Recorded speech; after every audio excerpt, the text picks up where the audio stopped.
Menangkal informasi hoaks, Kominfo Persandian Pemkot Ambon lakukan pendampingan di Waiheru. Dalam rangka menangkal berbagai jenis informasi atau isu-isu yang menyesatkan atau bohong di tengah masyarakat dan sekaligus menindaklanjuti surat keputusan Wali Kota Ambon tentang organisasi daerah, Dinas Komunikasi Informatika Persandian Kota Ambon yang bertanggung jawab atas tugas pendampingan kepada seluruh desa di Kota Ambon melakukan pendampingan di Desa Waiheru, di mana dalam kegiatan pendampingan yang berlangsung di Gedung Pertemuan Desa Waiheru ini turut melibatkan seluruh satuan kerja perangkat daerah atau SKPD, Pemkot Ambon, dan warga Desa Waiheru, tokoh agama, serta unsur TNI Polri. Joy Adrians, Kepala Dinas Komunikasi Informatika Persandian Kota Ambon menyampaikan, sosialisasi yang dilakukan ini bermaksud memberikan pemahaman kepada masyarakat bagaimana menjaga lingkungan, keamanan dan ketertiban serta menjaga persatuan dan kesatuan di Desa Waiheru, dan yang paling terpenting saat ini terkait bagaimana menangkal isu hoaks.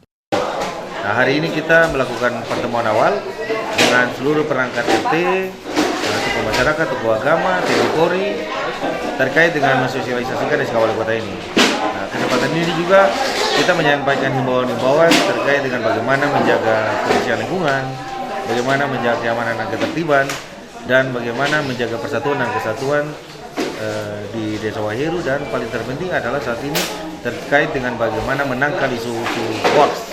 Ya.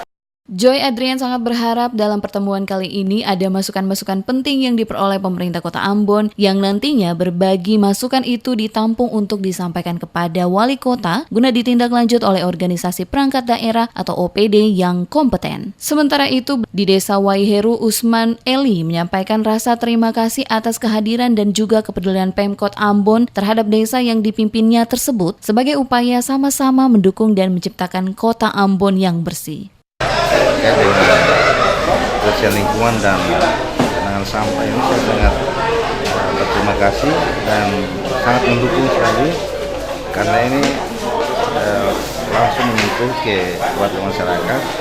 Saya berharap dengan adanya sosialisasi masyarakat bisa punya kesadaran untuk membuang sampah ini cepat pada tempatnya. Jangan lagi ada yang membuang sampah di sembarangan, terutama di bantaran-bantaran sungai, karena kita lihat bahwa sampah ini kan menjadi masalah yang sangat serius yang kita hadapi di Desa Waiheru. Usman Eli menambahkan kebersihan lingkungan menjadi perhatian serius pihaknya. Untuk itu dirinya tidak pernah jenuh dan jemu menyampaikan kepada masyarakat untuk menjadi pola hidup bersih agar sehat dan bugar. Seperti membuang sampah pada tempat-tempat sampah yang telah disediakan Pemkot maupun Kelurahan Waiheru.